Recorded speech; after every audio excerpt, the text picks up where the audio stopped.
Today we will learn about cubital fossa. It is a triangular shaped depression found at the front of the elbow and it is homologous with the popliteal fossa of the lower limb. Now first we will discuss about the boundaries of the cubital fossa. Its lateral boundary is formed by the medial border of the brachioradialis and its medial boundary is formed by the lateral border of the pronator teres muscle. And its base is formed by the imaginary line joining the two epicondyle of the humerus, and its apex is directed downwards, which is formed by the brachioradialis crosses the pronator teres muscle. इसकी जो lateral boundary होती है वो बनी हुई होती है brachioradialis से और मीडियल बाउंड्री बनी हुई होती है प्रोनेटल टेरेस से, और इसका जो बेस है वो एक इमेजिनरी लाइन से बना हुआ होता है that joining the two epicondyle of the humerus, और इसका एपेक्स जो है वो डायरेक्टेड डाउनवर्ड्स होता है और जो कि बना हुआ होता है दोनों मसल की क्रॉसिंग ओवर से, that is brachioradialis and pronator teres. Roof of the cubital fossa is formed by the skin, superficial fascia, deep fascia and the bicipital aponeurosis. Skin, superficial fascia, deep fascia and the bicipital aponeurosis.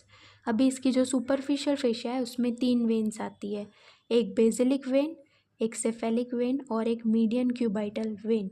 Medial side पे basilic vein, lateral side पे cephalic vein, और दोनों veins को जो join करे उसको हम कहते हैं मीडियल क्यूबाइटल वेन. इसका जो रूफ होता है वो बना हुआ होता है skin, superficial fascia, deep fascia और बाइसेपिटल एपोन्यूरोसिस. अभी इसका फ्लोर जो है वो 2 मसल से बना हुआ होता है, एक ब्रेकियालिस और एक सुपाइनेटर. अभी इसके हम कंटेंट की बात करें तो मेनली 4 कंटेंट आते हैं, एक median nerve, brachial artery, bicipital tendon and radial nerve. सबसे पहले मीडियल साइड पे आता है मीडियन नर्व, जो कि प्रोनेटल टेरेस के जो 2 हेड हैं उसके बीच में से पास होकर फ्रंट ऑफ फोरआर्म में एंटर करती है. उसके बाद आती है ब्रेकियल आर्टरी. ब्रेकियल आर्टरी जो है वो क्यूबाइटल फोसा में 2 ब्रांचेस में डिवाइड हो जाती है, that is ulnar artery and radial artery.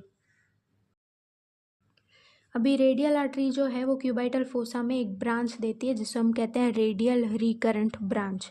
Radial recurrent branch anastomosis बनाती है अराउंड द एल्बो जॉइंट, और अल्नार आर्टरी जो है वो प्रोनेटल टेरेस के जो 2 हेड है दोनों हेड से डीप से पास होकर फ्रंट ऑफ फोरआर्म में एंटर करती है. फिर आता है tendon of biceps brachii muscle. उसके बाद सबसे लेटरली आती है रेडियल नर्व. रेडियल नर्व की भी 2 ब्रांचेस होती है, एक सुपरफिशियल और एक डीप. जो डीप ब्रांच जो है रेडियल नर्व की वो सुपाइनेटर मसल को पियर्स करके बैक ऑफ फोरआर्म में एंटर करती है, और इसकी जो सुपरफिशियल ब्रांच है वो फ्रंट ऑफ फोरआर्म में जाती है.